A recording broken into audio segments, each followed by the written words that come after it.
I mean, everything that we introduce to the world is shit. Meaning white people. Because I really think that white people are from like another planet. Because when we came to America, it was so nice. It was just Indians, and they weren't even Indians. We called them that by accident, and we still call them that. Like we knew in a month that it wasn't Indians, but we just don't give a shit. We never correct it. We came here, and they're like, hi, and we're like, hey, you're Indians, right? And they're like, no. No, this is India, right? No, it's not. It's totally other place. You're not Indians? No. Ah, you're Indians. You're Indians for hundreds of years after. We ruined everything here. This was the great, it was just coast to coast, just green and brown and beautiful. And all the humans were just walking around with painted faces, just walking. And they'd be like, ooh, that looks yummy. And then they just eat from the ground. And then they'd sleep on the grass. And they'd wake up and they'd fuck. And then they'd go for a swim and do a little dance. That was the whole continent, was just folks doing that. I mean, there was people in Mexico cutting off kids' heads and rolling them down the pyramid stairs. But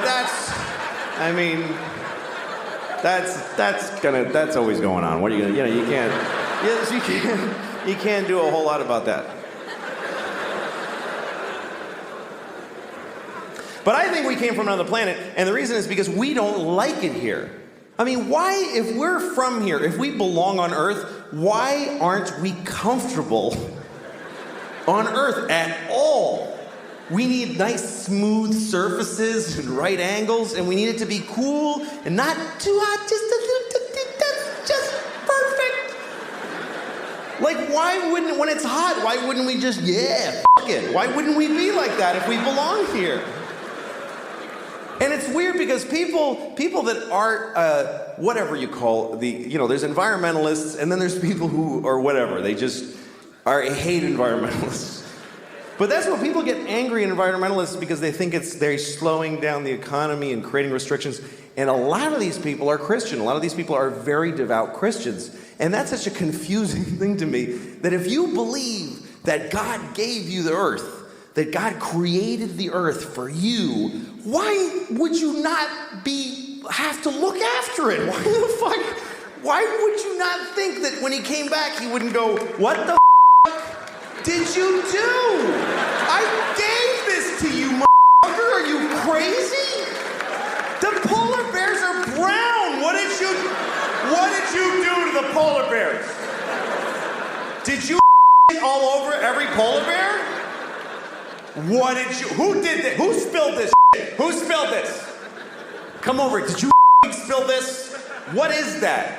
It's oil. It's just some oil. I didn't mean to spill. Well, why did you take it out of the ground? Because I wanted to go faster. I'm not fast enough. And I was cold. What the do you mean cold? I gave you everything you needed, you piece of shit. Well, because jobs. What is a job? Explain to me, what's a job? You work at a place, and when people call when their game doesn't work, and you help them figure it out. What do you do that for? For money. What do you need money for? Food. Just eat the shit on the floor. I left all over the floor. Corn and wheat and grab it up, make some bread. What are you doing? Yeah, but it doesn't have like bacon around it, and like I like when it has like bacon on it and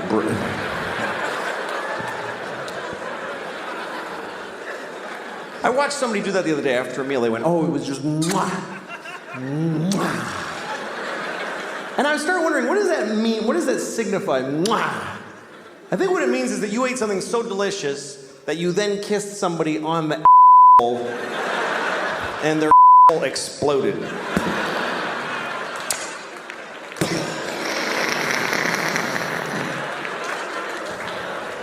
That's some good eating. That's a nice sauce.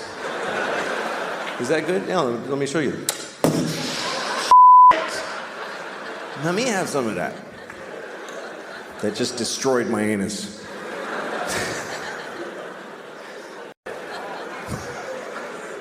Well, you know, sexual perversion is a problem. You can't stop it. People got to do what they got to do, and you know, this country's pretty perverted. I mean, we have to jack off to everything. There's nothing that just gets. There's not like sex and then everything. Sex is in everything. You watch the news and there's a woman like telling you, and in Libya. I'm like, yeah, well, tell me about Libya. Fucking tell me about Libya. Say Libya again. Come on, fucking right up to the screen, my flat screen. Come on, say Libya again. It should just be a person in Libya, whatever. Why does it have to all be so sexualized? And music, like everything is like every musician is attractive. Isn't that a weird coincidence? That everyone who can play music also looks good? I would have thought there'd be like one ugly guy with a guitar who would be amazing, but zero. And there's like teen pop idols who are children. And they're on TV like going, it's a kid. And folks are jacking off to them. Folks. Just folks are jacking off. Well, folks are jacking off to the girls on TV. Some of them are really young. I can't think I don't know their names. I don't have that knowledge anymore. I'm too old. Britney Spears is like, when I think of a teen idol, is Britney Spears. That's hold up, because she's my age now. That's how long ago that was. She caught up to me. When I was 35, she was 18, and now we're both 44 years old. So that's how little I know about who these people are. I saw Seinfeld just looking over at you more and more, thinking, this guy's good. Well, Jerry, he used to kind of haze me a lot because we knew each other when I was Why do you keep 18. writing new material? Why do you keep getting bigger the same hour? when I'm sort of the same as I was before? Have you ever noticed socks? I want my feet not to have shoes, but I need something between me and the floor. But I have enormous awe, respect for Jerry and Chris and you. I mean, when I saw The Office, I wouldn't have said it. You think I felt like I had to? I would have loved if I didn't feel it inside. Then you would have seen how those things hurt. How fun that would have been to say I had enormous respect for Jerry and Chris, and then just watch your eyes kind of notice it. Yeah. I would have loved that. I can't do it. Or you could have just said Jerry, Chris, and Bob Kelly and humiliated me too. Right. How smart is Jerry, though, that he's the one that got Larry David? In the middle of all the comedy boom and all, he was the one that, I created a show with Larry David, which was, Larry, you write, and I'll do my acting. And Larry couldn't get arrested back then. Larry but was to be able to struggling. recognize that, but to be able to get that. Would you sound like you know that Larry did more of the heavy lifting? With I think Larry the was stuff his that he wrote. show. He wrote all the. Seinfeld was all Larry. Yeah, I didn't know that. I assumed it was. Oh, you could tell. Well, I mean, Jerry. How do we know who Larry is? It came from Jerry's. Who asked you? Oh, sorry. Why don't you shut your mouth? Yeah, sorry. what the fuck? This is exactly like The View. I'm going to say whenever I'm talking, if someone says, what the fuck are you talking? Hearing Seinfeld, you said something interesting about how comedy is empathy. And I thought, wow, he's right. And then Seinfeld goes, no, it's not. No, it's just and then I was like, fuck, that's actually a good point by Seinfeld. I don't know. I think it is empathy. I think you have to like someone. I think you have to understand what they're saying. I think everything has to be personified. You can't make jokes about the inanimate.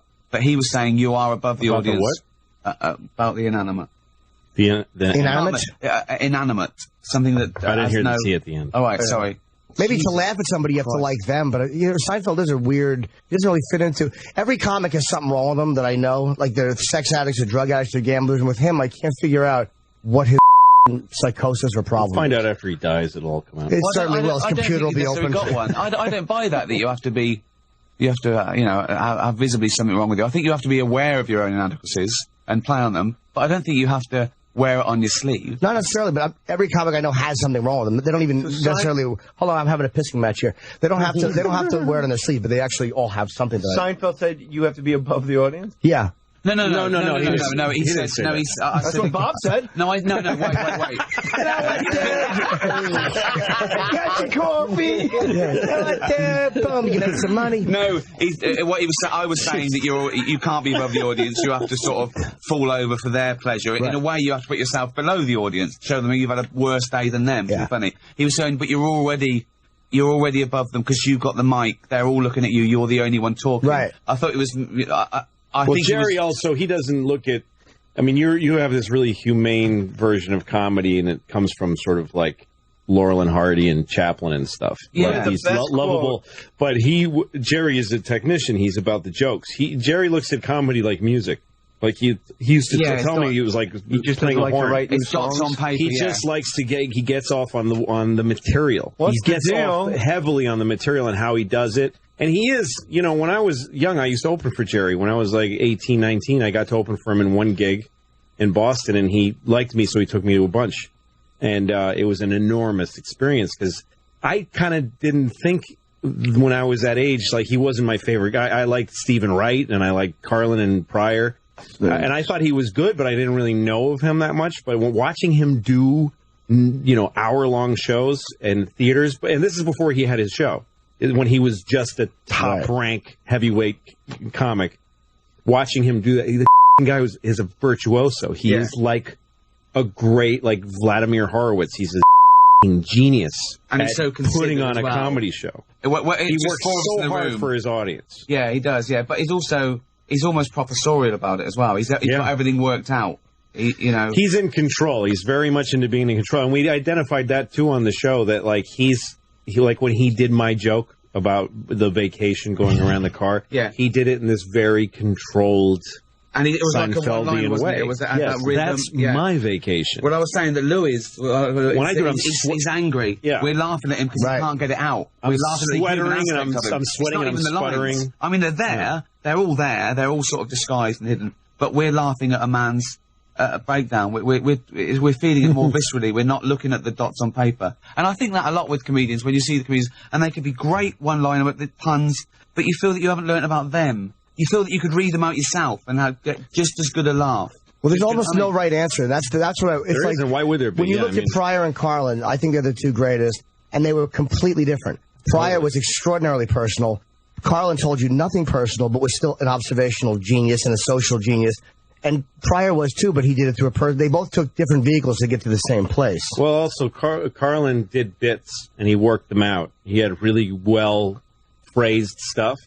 And Pryor would just talk. Pryor would just talk and talk, but he would hit beautiful moments that were precise for him. Yeah.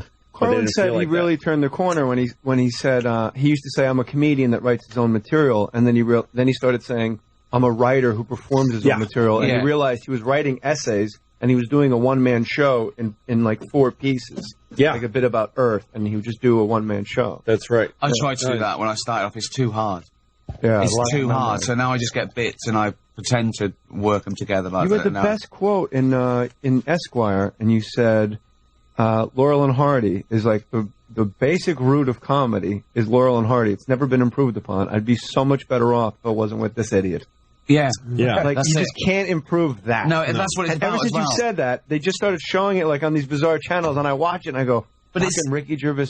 But it's even deeper than that, because it's like the blind leading the blind. They both think they'd be better off without the other one. And one is more stupid than the other one because he thinks he's cleverer than the other one. I have nothing to say to you. It's lovely. It's just lovely. It's just great. And see, Louis stand-up, I think, is good because he's really sort of like a threat, because he shambles out like an underdog whose life's falling apart, but then he's really clever. And his targets are all correct. Even though they don't look like they are, they're all correct targets. He goes after... Like retard in England? Well, that's what you say about being above it or I'm hung up on the, empathetic. So are you, though. The jokes you make, they're clearly, actually, if they look cruel, they're not. They're not at all. Yeah, no, I mean, I think people know that I'm being an asshole. Of course. I don't mind people thinking I'm an yeah, but they get it. They get it on a subliminal level because they know you can't be. I don't know anyone that thinks you are. What's that? I don't know a single human being that thinks you're an Oh, there are definitely people. I don't know anyone. people- I've never No, met no, you're anyone. not. Not the You people know that you're go, not. what did you say? They go, oh, Louis hilarious. But We're also- like, if I said it, But I would don't not have a mind. job. I mean, it's like when I do. There's things I do on my show where I take on certain subjects, and the one way I managed when I'm doing something that's kind of controversial, what I do is I make sure that I lose. That because in you're the fighting story. but whenever that's you're true, I angry, lose You're the rape argument. victim. Yes, exactly. If we're doing rape, I'm getting Smell the raped. glove. Yeah. And you're fighting an unreasonable world. You're Right. always fighting an unreasonable world. You're fighting with what, the hand you would doubt. And also, I like the fact you also start off, and I don't know if you do this consciously or not, but people like you because you're bringing up two little girls. So they know whatever you're doing, Right. you're bringing up two little girls. And I think Right. and I think people have got to like you. As an example, the Marx Brothers, right? They're the biggest things in Vaudeville. You don't have right? children, right? No. I don't know what that means. I don't know what the means. Right? The Marx Brothers, funny, everyone loved them doing stuff, right? They transferred to films, and it's sort of exhausting, okay? It's too long to be doing zany stuff. So the eventual producer-director of the best films, they came to said, listen, I can make you, so much bigger. And he said, we're putting a musical number, and we're putting a love story. So now, it's these idiots, right? But they're being idiotic and running around because they're trying to get two lovers together. So now everyone wants them to win because they're doing something worthwhile with their stupidity and their... You know what, though? I hate those Marx Brothers movies. I like the earlier ones when they're just being nuts. When I they're got to just agree with Louis on this because he won the disturbing. award last night. Strange.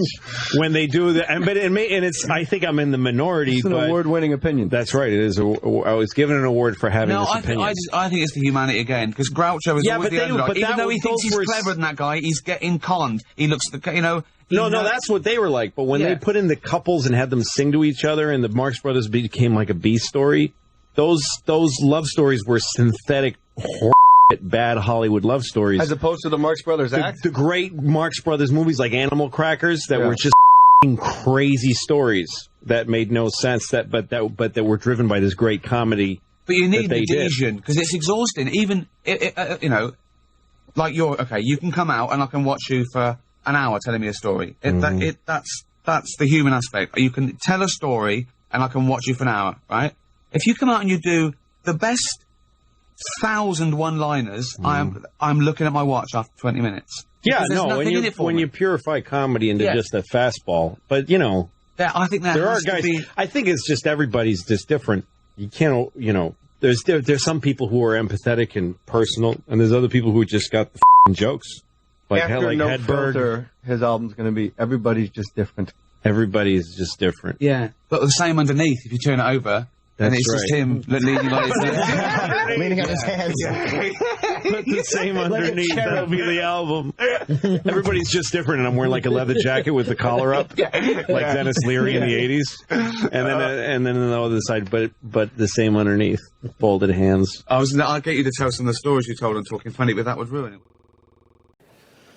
I don't know. When guys come, they like to talk about it. We like to tell you. I remember one time I was with this woman, and we were having sex for the first time. It was our first time together. It was also our last time, but I didn't know at the time that it was going to be our last time. You don't know it's going to be your last time until some time goes by, and you're like, yeah, I guess that was it.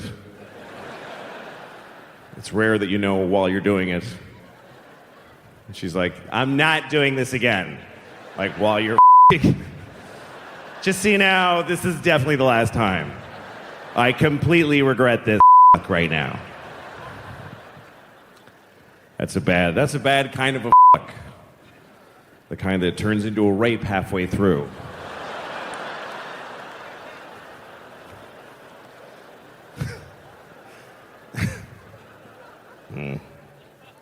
Anyway, I was with this woman. We're having sex, and I was going to come, and I felt like talking about it. But it was our first time together, so I was a little hesitant. You know, when you're with somebody a bunch of times and you're in love, then you just go, ah, baby, I gotta come! Ah, shit! Oh, I gotta fucking... Just let it out. But I didn't really know her, so I was like, I'm probably gonna... It's probably gonna come. I just feel like it's coming. It's most likely. She's like, what? What? No, I just think I probably coming, gonna. Okay, I get it. Go ahead. Because I'm back there. That's why she's got to. I'm back there. I'm always back there. So they don't see me crying.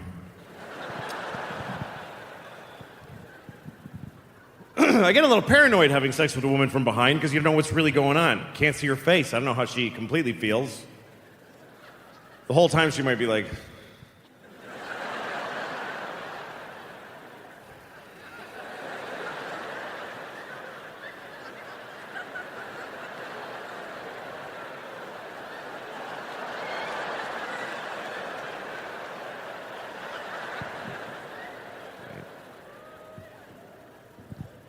Why'd you only do 8 this year? I'm sure that was your choice. Yeah, well, I didn't. I was going to do. What happened was I wanted to take a year off again. I wanted to not start shooting until the fall, and then and they agreed, FX, to let me take a year off. And so then a couple months went by. This is after I finished last season. I was really tired, and a couple months went by, and I was one night I got high. I smoked pot. And I got excited about a whole idea for the next season. I was like, I think I figured out next season. I've got an amazing idea for next season. And I started writing it, and I was like, this is going to be so great. I want to do this now. And I wrote to the president of FX, because the next morning he was going to announce that we were taking a year off. Right. And I said, hold the announcement. Can I come back after all in the spring? And he said, okay, I got to talk to everybody. So he went and talked to everybody, and then he wrote me back, and he said, you have to say what you're doing now, because we have to announce this. And he said, we already spent the money for a full season, but you can do a partial season if you want to come back soon. And I was like, totally. And then so he announced that the next morning, and then I woke up, and I looked at all the shit I wrote when I was high. I was like, this is terrible. This is terrible stuff. I didn't use a single idea. I had like 10 pages written. Right. 10 stoned pages. Could you tell us one idea? It was the whole plot was that Doug Stanhope, who was on the show a few years ago. As Eddie, yeah. As Eddie, who the suicidal comic, that I run into him in New York, and he's like wearing a suit and tie, and he just, he cleaned up his act. And he's making money. He's like an investment banker or something like that. And we end up opening a comedy club together. I had this idea. I open a comedy club, and I become a club owner, and and I thought that's such a cool idea. I wrote all these ideas about young comics come and stuff like that. And then I looked at it all. I was like, no, none of this is funny. And it just stunk. It was really bad. And so now I'm like, I gotta. And I only got 80 episodes, and the whole thing was just so stupid. It was just, I made a huge decision that had impact on my and a lot of other people's lives, because a lot of people work for me, and I was stoned at the time. That's wonderful to hear.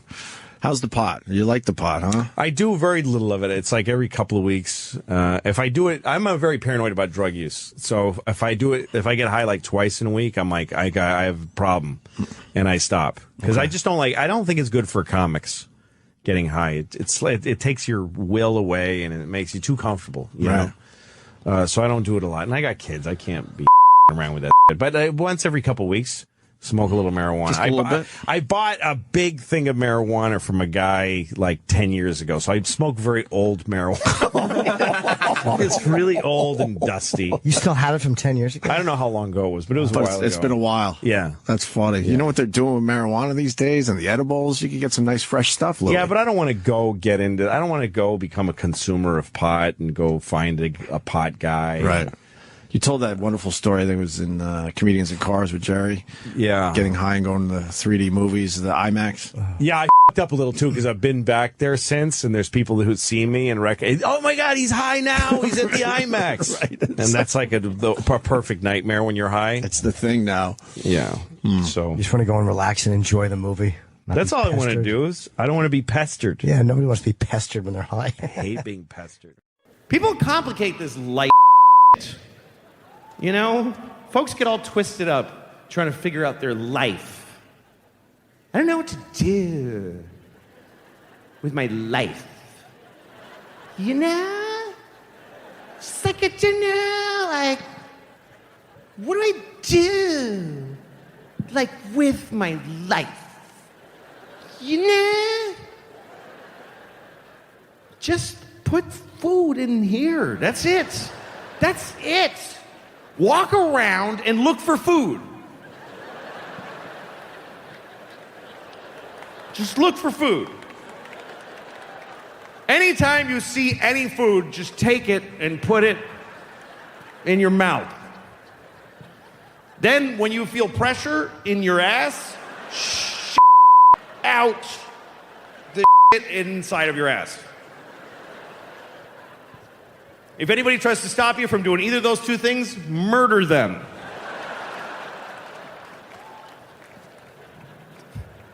Do that until your body stops doing things. And then you're dead.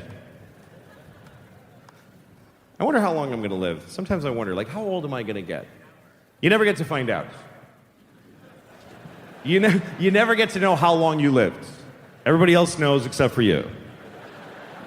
Because you never get to say, okay, I'm dead, so 85. You don't get to have that thought. You never get to think, that's it, I'm done. You get to think, this is your last thought. You get to think, this is probably it. That's everybody's last thought. This totally feels like this is it right here. Most people get to be 80. That's the average lifespan of an American. But we've got medical technology and research that we're putting in to make it go longer. We would like to live longer, wouldn't we? We'd like to live to 85. 5 more years. Wouldn't that be great? Well, let's be clear what you're getting there, though. You're getting 5 more years of life at the end. They go at the end. They don't shove over the old years and stick 5 cool new young years in the middle. You don't get new. Now I get to be 28, 29, and also 20 flidgedoos and flidgedoos to the boo. No. You get to be almost dead for 5 more years. You get to be like, uncomfortably old. That kind of old where you don't even have a wallet anymore.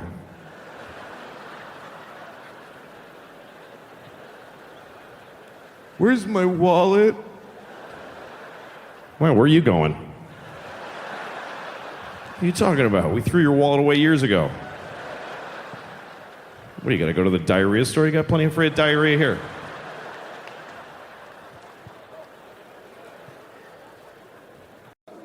I have this friend, he has a phone that can IM, he can instant message, and so now I really want him to die because I'm sick of getting these messages from him on his phone. I'm in a shoe store. That's the whole message. We're not secret agents. I don't need to know where you are. So I get this message from him. He says, I'm on an airplane in Seattle. So I wrote back and I said, well, I hope your plane crashes. And he gets pissed off and he calls me, take it back. We're about to take off. I'm like, fuck you, I hope it crashes. I don't have to take it back. Hope it crashes twice. Hope it crashes and kills Haffy and they go, it, let's try again, and they take off and crash again. I hope that happens. Sincerely, I hope it. And he tries to make, he goes, well, how are you going to feel now if my plane crashes after you went and said that? I'm like, are you kidding me? That would be amazing. To know that I can do that? I'd happily trade your life for knowledge of my powers. He's one of those guys who just makes you hate him because, you know when you have a friend that you hate, you can't break up with your friends, you know? He always starts conversations that I don't want to have. You know, he's like, hey, what would you do if you had a time machine? I'm like, f*** you. I don't... You know what? I wouldn't use it. I just let it sit in my house. I'd put a drink on it, and yeah, I got a time machine. I never even wanted it. I don't know. I'm not interested. I'd use it to go back 30 minutes ago and punch you in the face before you asked me that. That's all. One use. So he goes, well, here's what I would do. Because, of course, that's the whole point of asking me, is to stare at me while I say mine and then say his. So he said if he had a time machine, he would kill Hitler. Like, he would go back and kill Hitler. I love that he thinks he could just kill Hitler just because he just goes back there and walk up and kill the dude. And I was thinking, that's a noble purpose for a time machine. I would do it, but I would have gone back then, but I wouldn't have killed Hitler. I would have raped him. That's what I thought. Because I think that would have been enough. I think that would have stopped him from doing all that shit. If he had been raped by me, he never would have pulled any of that stuff, man. Should we invade Poland? No, I'll just take a shower. I don't feel good. He would have...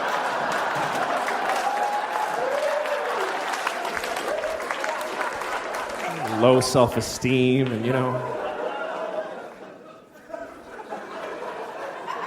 I'm not condoning rape, obviously. You should never rape anyone.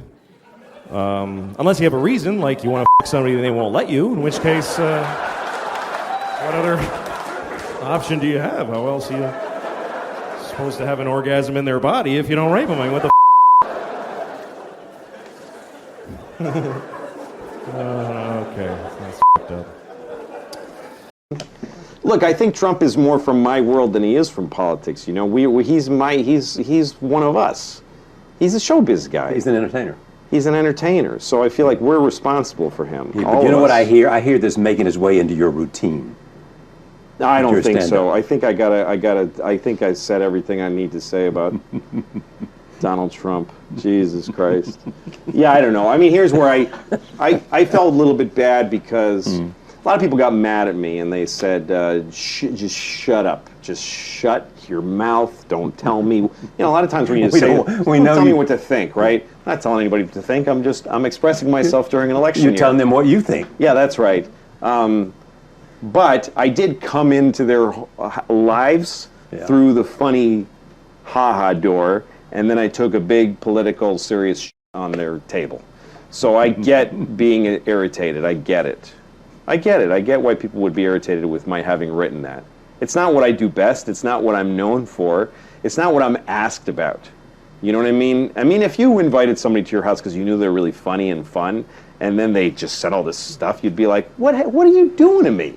So I get why people got irritated. It's interesting to me, a lot of liberals got mad because I suggested that maybe conservatives and liberals have equal value, and that they should each have a shot at running the government. Right. I mean, that's just the way that I was raised. I came from Mexico. When I was a little kid, I lived in Mexico. Right. And I remember coming to America and discovering it as a little boy from another country. And the idea of democracy and free speech was just an incredible thing to me. And it's still, I look at it with wide open eyes. I'm very innocent that way. And the way I look at the world is that I feel a certain way about how the country should be run, but not everybody feels the way I do. So when there's enough of me to push the election over to our side, we get a president for a while. Yeah. But the other side, who feels differently than I do, they should get an equal shot. Because it's not all my country, it's a lot of people's country. You know what I mean? Well, of course I do. So democracy shouldn't, some people think democracy means I always get things the way I want them. Well, I don't look at it that way. Yeah, exactly. I mean, democracy means sometimes I'm really frustrated with the way the government works. Then I know it's working right. That's the way I look at it, and I'm in my 40s, and so to me, Obama's a liberal. He's a liberal president. To some people, he's a huge conservative. It depends on how you look at it. Everybody looks at it differently. But I don't think Trump is any of these things. I think Trump is a guy who will dismantle the actual process. That's the only reason I said something. I'm not known for making political statements. I've never done this before. I have no track record of running my mouth politically. Will you do it again? No, I probably won't. But the reason I did in this case was because this isn't about I believe in the liberal cause and I want a liberal. It was because this guy feels like he could chuck it all away, and he's even saying he wants to. He's saying he wants to make it that you can sue people for writing something you didn't like. Yeah. You know, it's insane. So anyway, I shouldn't have said even what I said now, but but you did. I shouldn't have written it. I'm sorry. I apologize. You don't mean that. No, not at all. No. You ever flush a pet down the toilet? I had to flush my daughter's fish down the toilet. I came home, the fish was dead. She wasn't home from school yet, so I just flushed the fish. And that's a weird moment, too, because fish live in water. So you put it in the toilet, floats to the bottom, like, yeah, he's dead. And then you flush, and it looks like he goes, wait a second, I was taking a nap, Jesus! You gotta be in constant motion, you gotta be respected in this house.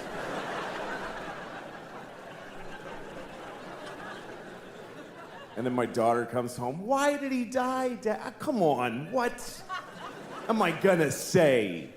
Why did he die? Because who gives a shit? That's the reason. That's the actual reason. Is because it didn't matter that he was alive. That's why he's dead. He didn't know his name and he didn't love you back. These are the facts about that fish's life. My daughter likes fish. We took her to the aquarium. I took both my kids to the aquarium in Boston, and we were looking at this seal or sea lion. I don't know which one. I don't care. I don't think they need to be separate things. I really don't.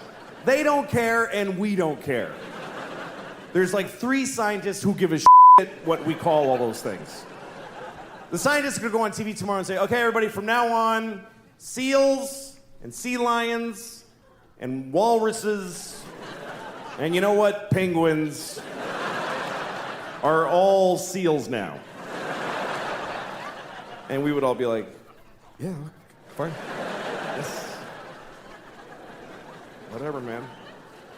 Anyway, so we're looking at this sea lion thing, and he's looking back at us through the plexiglass, and he's going, ugh. They're really disgusting in person. Most animals are when you really see them. You ever go to a farm, you think you're gonna see little white sheep going, bah, but they're all fat and colored, and they're like, bah. Jesus. That thing is awful. Anyway, seals don't go, they go, ugh. My daughter's like, what does he say? I don't know. I'm a slave. Kill me!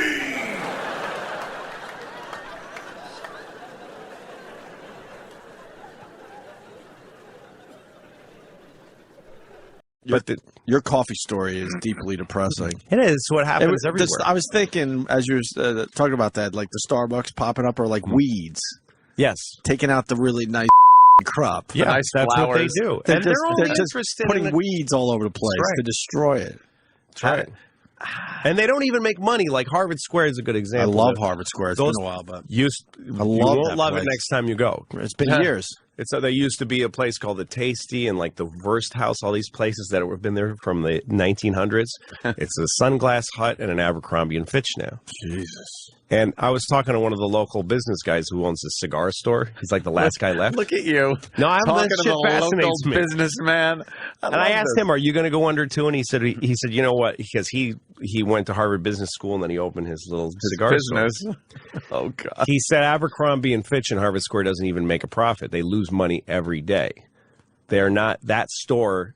The rent is so high for what they built there that they can't. If they could sell jeans all day, they're not going to make a profit. They're not there to make a profit. It's just a billboard. It's a 3D billboard.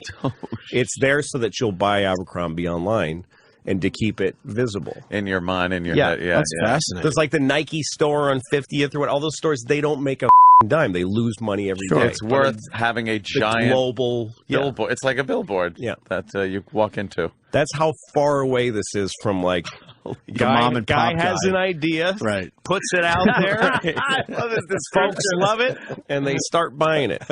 It's not even. Wow. We're not even close to that anymore. No, like I'm nostalgic for the guy who started Wendy's. Like that's now like a great American. He's like a revolutionary. A great American story, Yeah. or Ray Kroc from McDonald's. Yeah, he's like the Che Guevara or whatever his name is. Like he's like, oh, great man. Holy I keep shit. going back to the coffee thing because I was a big coffee guy as well. Yeah. And when Starbucks did hit, it made it convenient that there were more nice coffee places around because you really had to search them out like you're talking about. Right. And I didn't live anywhere near Harvard Square, so a Starbucks was like nice instead of shitty diner coffee. Right. But then Starbucks didn't care about their product in the end. At first, the coffee was amazing. Yes, but you because they watched had it to drop compete. over the years. Yeah, they had to. They had to compete. Now you know the beans they're getting have to be just.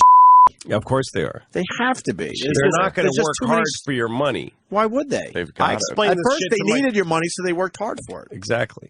I explain this to my kids all the time because we'll go off the beaten path. We'll go 3 blocks over and spend 40 more cents. That what are we doing with this precious money? That people are like, well, I'm saving so that I can buy some a video game, have a video game experience for 10 seconds that evaporates from my existence later.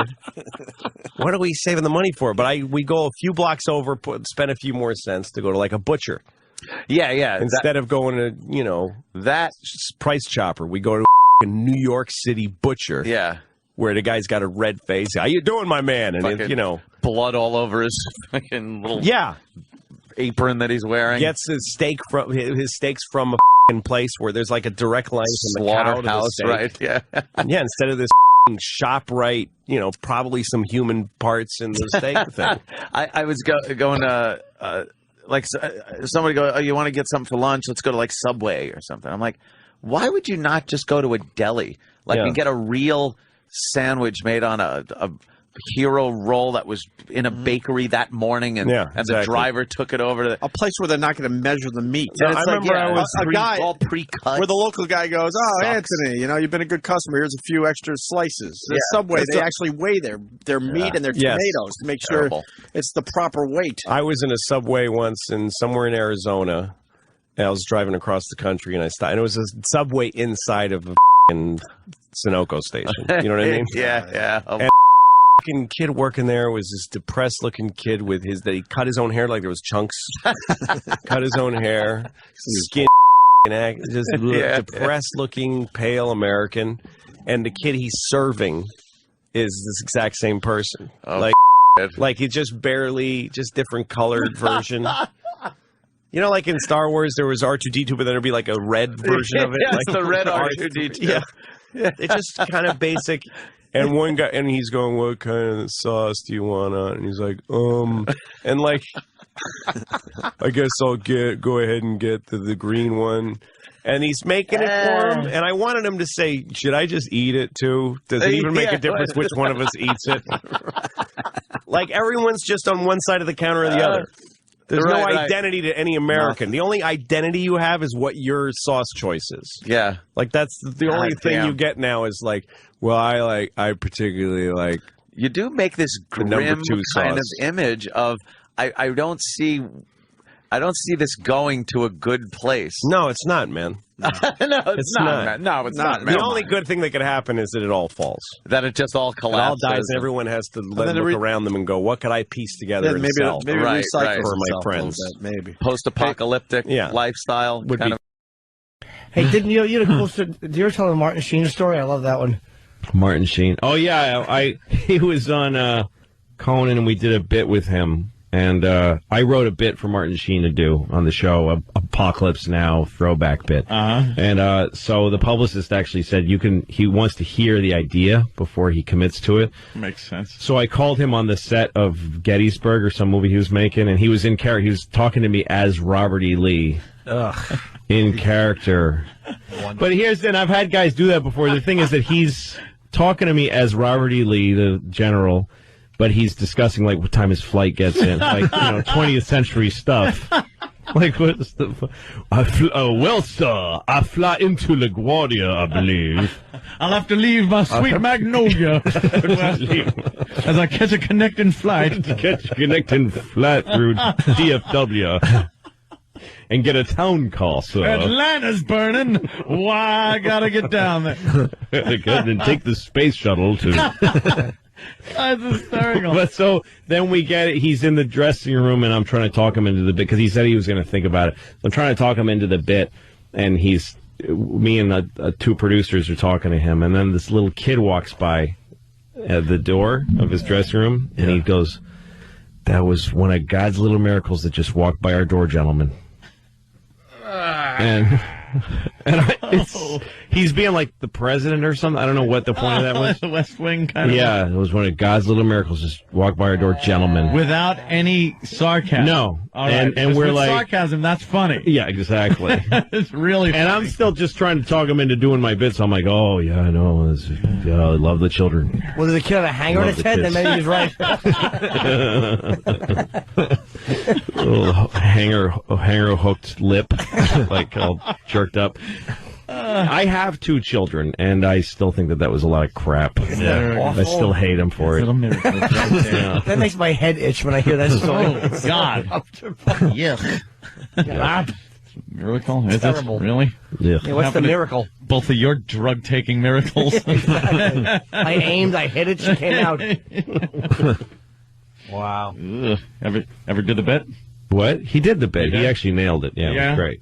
Yeah. It was just a bit we did called a two-way mirror in the dressing room. We pretended we had two-way mirrors. Oh, okay. So we'd catch them doing weird things. And he was shaving and he cuts himself shaving and then he goes into the spiral, Apocalypse Now, Saigon dressing room. Yeah. Actually, lizards who, I mean, literally, there's people that think they're lizards from outer space. Yeah, that's true. Who eat human flesh. I don't know if anybody's ever asked you directly, sir, but are you a lizard? I don't think Are he's you a lizard. actually? Can you just please give that a straight answer? Are you a lizard person? Louis a little left-leaning, No, sir. I'm not. Let him answer. Are you a lizard? Here's the short answer. Yeah. I'm in New York City. I walk down the street. People walk up, shake hands, stop me. They want an autograph. He's a lizard. Want to get a photograph with me. Go to eat last night at dinner, and Joyce and I were sitting there in the little Italian restaurant. and a man came up and said he'd like to buy my dinner, and I refused. And it turns out I paid for my dinner. The next thing I know, the waiter comes back and said the man insisted to pay for your dinner, and here's your canceled receipt for paying. Oh, wow, that's very nice. There's plenty of people that... you didn't answer the question. He's not going to I think you're hanging around with the wrong people. He's not going to dignify an answer to, are you a lizard, Louis? Why not? Because he's not a lizard. What is the story about getting somebody paid for your dinner? I would pay for a lizard's dinner. I think I understood the fact that there are people out there that appreciate what he's done as a leader. And there's plenty of evidence that this guy is a well-decorated and appreciated American. And he has more credibility than almost anybody. Exactly. But I just want to know if he's a lizard. He's not a lizard. Stop it. I want to apologize, Mr. Rumsfeld. Louis C.K. is a stand-up comedian, and I do not share his ideology one iota. Matter of fact, we're meeting him for the first time. We don't even really know him, so we apologize. Exactly. It's usually just me and Anthony, but we said, what the hell, we'll try out this local comedy. Mr. Rumsfeld, I want to ask you a little bit about the situation that's going on now in the Middle East. You are an envoy to the Middle East. What do you see happening there? What's your take on the whole situation? Well, I think what's happening is that we had good relations with many of the governments in there, in that region, and it was contributing to a stable situation that you can have a popular protest and revolution, and the winner is not the people that are looking for greater opportunity. The winner often is a minority group that is very disciplined, very well organized, and very vicious. Like Hezbollah in Lebanon, and or like the Ayatollahs in Iran. Yeah. So you could get the Muslim Brotherhood. Oh, that doesn't sound good. Radical extremists. Exactly. Over Egypt, which would be terribly dangerous. Absolutely. Listen, and these are great questions, Anthony, and they're questions that Mr. Rumsfeld is going to answer better than almost anybody in the world. Yeah. But I still want to know if he's a lizard. And if he is, stop it. If he's tasted human flesh. No, stop. I just want to know. Mr. Rumsfeld, again, I want to apologize for Louis C.K. He's a stand-up comedian. He's playing at the Borgata. It's go to a legitimate... Look, if he's a lizard who has eaten people... Don't encourage him. It'll just make him worse. See, I will stop the second I get a denial. I'll stop asking. Tell Louis that my grandchildren are listening. See? Well, listen, they have a right to know, too. No, he's not a lizard, and he has not tasted human flesh. But you're answering. That's easy for you to say. I can answer because I know the guy is a great American, a great patriot. Yes, I totally agree with that. He's done great things for this country. And yes, Anthony. Is he a lizard? Is Cheney a lizard? No, they're not. They are people. Any Mexican babies? Have they eaten any human beings? Stop it. Stop it. I know, Mr. Rumsfeld, I apologize. Louis C.K. I paid for this microphone, mister. I want an answer. Funny. I don't understand it. Where do you see the where do you see the 2012 elections going? Do you see the Republicans taking the White House again? And who do you see as maybe a good front runner for the Republicans? You know, I don't think there is one. I think it's one of those rare times when there's not an incumbent president running and there's not a vice president running and there's not an obvious person. And I think what we ought to do is watch them run around the track a while and see how they handle things. It's a tough job, as President Obama is finding out. It's a lot easier to campaign than exactly. And So I think we ought to watch all these candidates. There's some terrific ones running, and I think some of them have executive experience, some of them have a lot of legislative experience, and see how they handle. Because what's going to happen is they're going to get asked tough questions, they're going to get put in difficult positions, and we're going to then be able to see how their brains work, how they react, how they handle things, what kind of people they recruit for their campaign team, how effective they are in organizing. And all of those are attributes that are helpful for a president. Before the Lizard Council meets and decides Louis, who to appoint. The Lizard Council doesn't appoint a president, and he's not part of the Lizard Council. If they do, don't you want to know? No. Don't you at least want to give him a chance to say, no, I'm not a lizard? I don't want to picture Donald Rumsfeld on the other end of this phone listening to you asking with red lizard questions. eyes. No, he's not with Mr. Rumsfeld. We have to deal with people who aren't perfect on occasion. Exactly. That's what I was trying to tell Louis. And then, so how many guys do you think you've met that died by hanging? Oh, Jesus. That's a good question. Yeah, more than one. Yeah. More than one. More than one. See, yeah. I've never met anybody who. I met a girl who hung herself. But I never met anybody who was sentenced to hang. He's had to deal with thugs during his career at some point. Sure. He's, the world. And a lot of people judge things, I've noticed, Mr. Rumsfeld, a lot of people judge things based on what's going on now. They don't take it in the context of the history and what was going on at the time. Now, during the Cold War, I think we were willing, as Americans and the press, to accept a lot more covert action on the part of the government for our own safety than we are now. Do you think that's a better thing, that there's so much more information available now? Or is it a kind of a good thing for the government to have maybe a little bit of a little more covertness in their actions? Oh, I think you're right. I think that we live in a world where there are relatively few countries that are like we are. We have free political systems, and that means that we have got to have intelligence gathering activities if we're going to protect the American people. Exactly. But American safety is like the biggest deal to us. American defense. We've got to keep the American people safe. But what if a whole lot of people in other places have to die in order for us to be safe? Like, what if you found out that a lot of America was going to get hurt unless we just took France and just wiped it out? Would you trade France? Hypothetical. Would you trade France for Texas and Arizona? Can you imagine if I answered that question? Thank you. What the news lead would be? Exactly. It would be like the answering your earlier question, where I would deny that I'm something that you asked me. Right. He's not going to deny he's a lizard. But he hasn't officially denied it. What would be hurt by denying that you're a lizard? I did not just arrive in town falling off a turnip. There are no turnip carts in New York City. Well, he didn't fall off of one. No, regardless. I totally understand. But no, that's fascinating to me. What would be hurt by denying? And I'm not going to ask you to deny it now. I'm more interested in what would be hurt if you denied that you're a lizard. He's justifying the question. Sorry, I brought it up. I apologize. But I mean, we like to think that we're a comedy show, so we're just kind of asking a silly question. But that is fascinating to me. You're a guy, even as a little kid, you love comedy. Oh, yeah.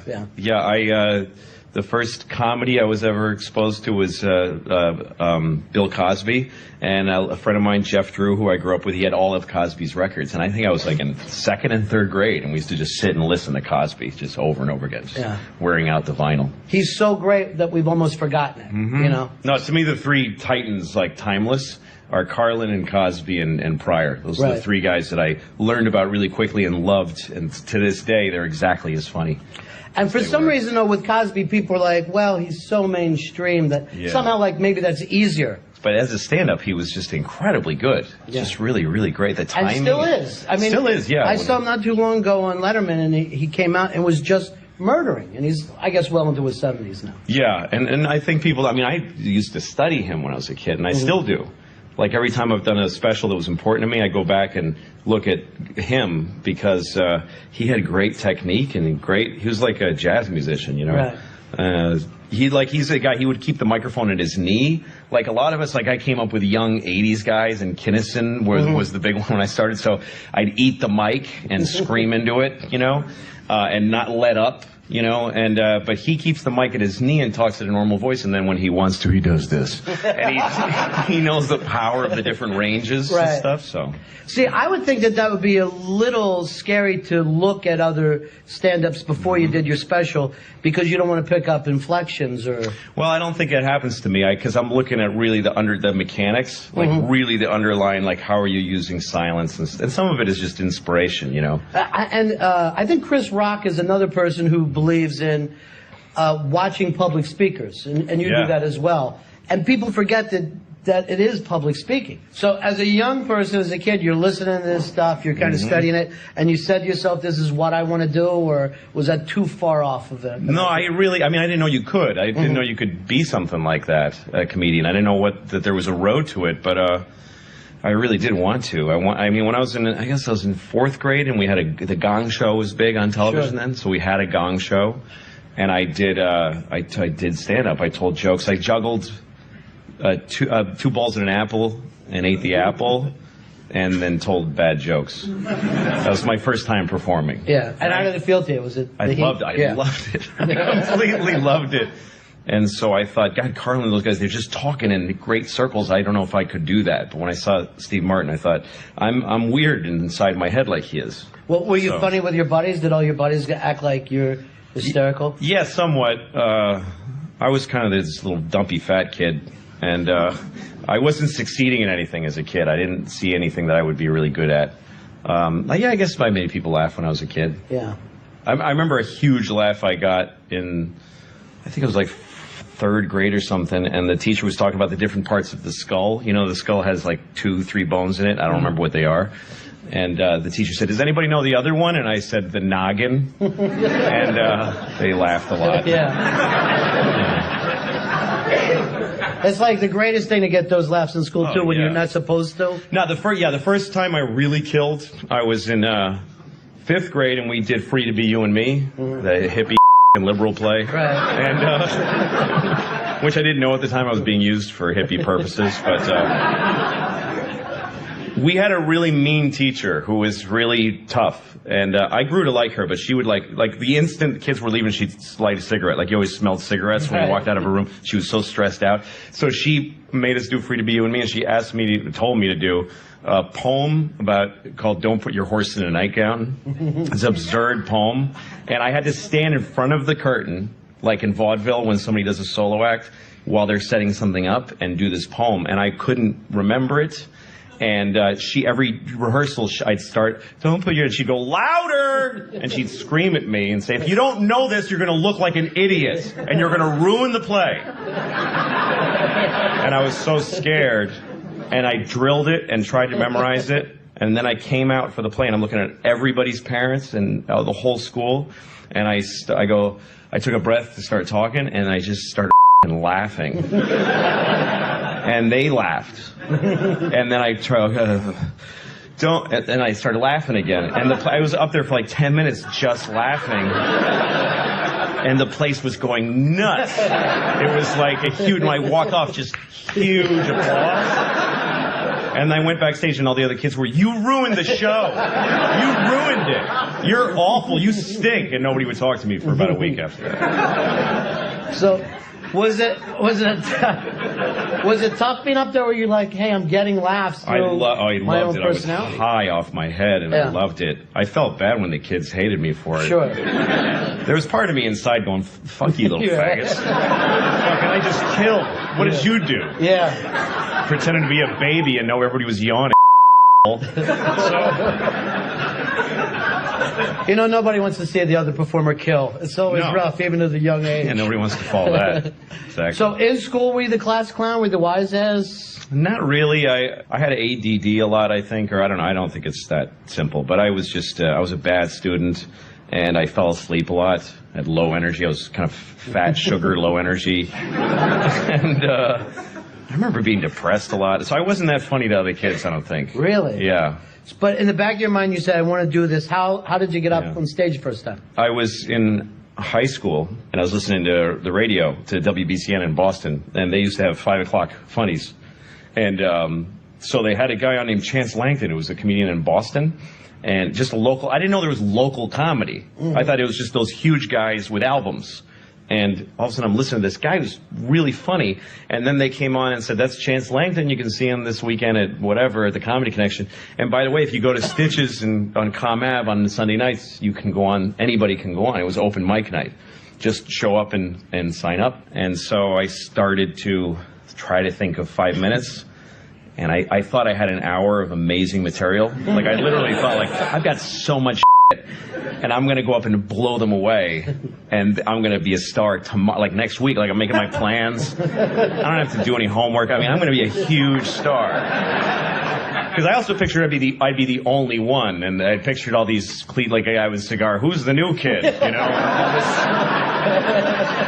I'd be like, this is the kid, and all these grown-up comics would be like.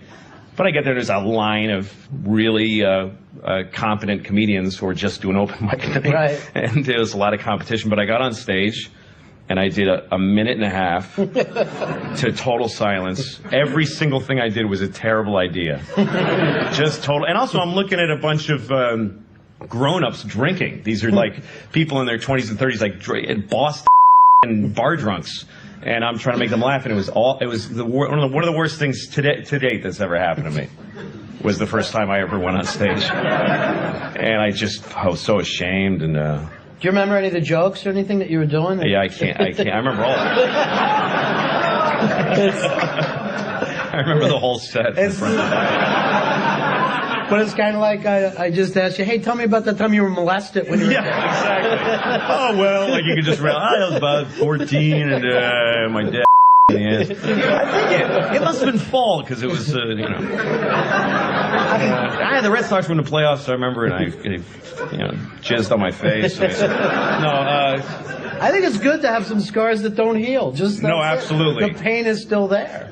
To me, that's what started a pattern of my whole life, which is survival of failure. Mm-hmm. And I think if you can go to places and fail and come out intact, you've got a huge wealth of information. Sure.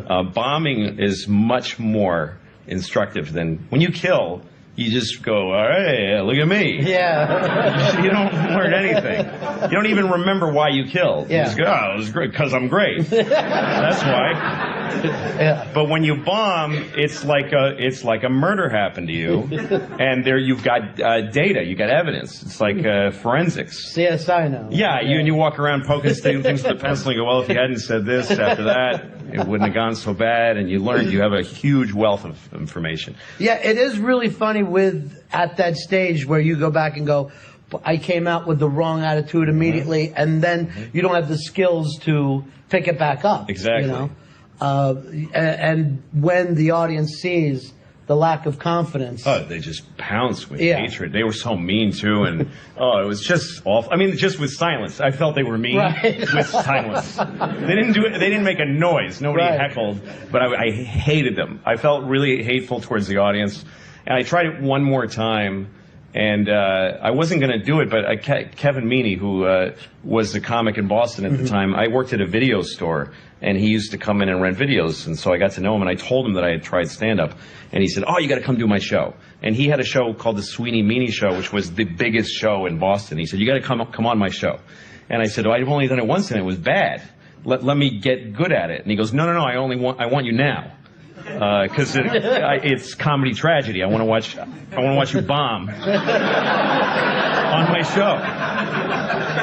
And I went and did his show, and it was packed, and people were so excited, and him and Sweeney did this We Are the World thing that it was just destroyed. And then they brought me on, and I worsely bombed. And I can't describe how horrible that felt. And I was 18, and I knew I wasn't going to go to college, and so I'm like, well, I can't be a comedian. That's not going to work. Right. It was really depressing. It is. I didn't do stand-up for almost a year after the second time. But, I mean, now, looking back on it, you would expect it, because it's almost like you put on some shoulder pads and a helmet and walked out with the Patriots. Yeah, you know, exactly. I think I can play this. Yeah, I can do this. Have you ever played? No, I watched a lot, though. And I think I'm ready. Exactly. And I was a kid. I was this. Somehow I got skinny in those years of my life. So I was this weird skinny kid with a big head, looking nervous. I mean, the only thing worse than being me would have been watching me in the audience. There's probably still people in those two audiences that, like, once in a while go, "Oh God, that was that kid. That was awful." And they remember it as well as I do. And then they'll see you on Letterman or something. Yeah, they go, now. "No, that's not the same guy. That's not the same guy." That odd kid. But you came up with a good point. Like any thinking person, any person that could learn would go, "I can't do this. I won't go back." Yeah.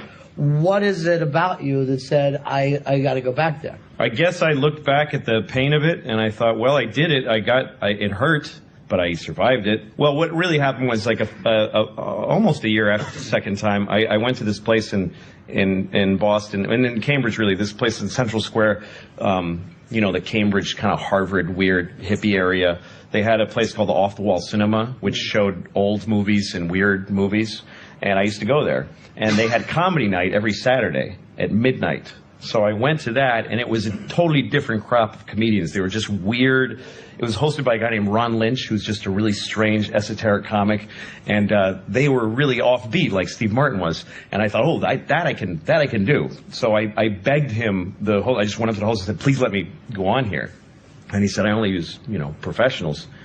And I said, "Just please." I was, this kid just saying, "I have to do this." And he said, "You need to make a tape. I need to hear a tape." And I didn't want to go back to the stitches. So I got my friends to get in a room with me in a tape recorder. And they clink glasses together so it sounded like a nightclub.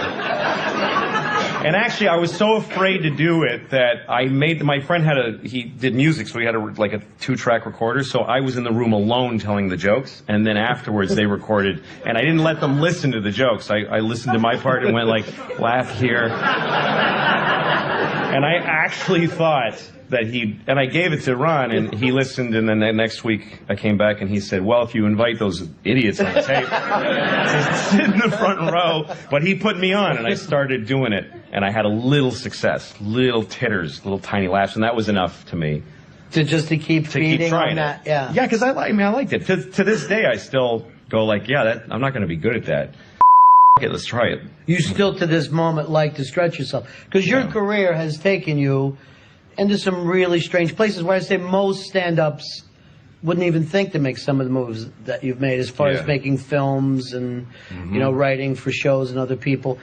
You're doing a lot of stuff throughout, I guess in the early days that none of your peers were doing. Yeah, I guess so. Yeah. Because I also was interested in making movies. I was changing my daughter the other day, and she's too old for diapers now, but she's still in them, and it's bad because this kid does not poop. This kid craps. This is not okay anymore. I was changing her diaper the other day. It was like a 48-year-old alcoholic man's shit in her diaper. She was out all night drinking Jaeger, and she went to Denny's and got a Grand Slam. Ate half of it, got in a fight in the parking lot, and passed out in a Pontiac and herself. And her friends drove her home with the windows open and dumped her on my lawn. And now I gotta clean it.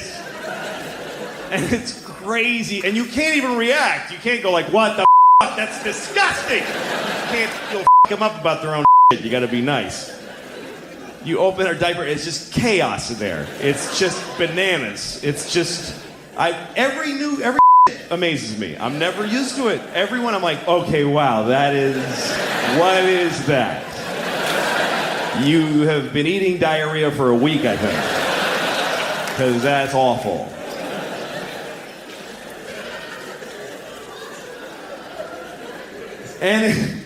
But you can't. You gotta be you just go, "Oh, wow. You really got something there, honey? That's really something. That's really okay. Well, all right, let me scrape that off your knees for you. Just get it down off your back. Just get all this hazmat in one place. Wipe you down. Clean your tiny vagina at the end." Who knew that was going to be my life? I had no idea that my relationship to the vagina was going to be cleaning shit out of a tiny one several times a day. They don't tell you that. When you're getting ready to be a dad, nobody pulls you aside and says, you're going to have to clean the vagina a lot because every time she takes a shit, it goes straight up her twat. They don't tell you that.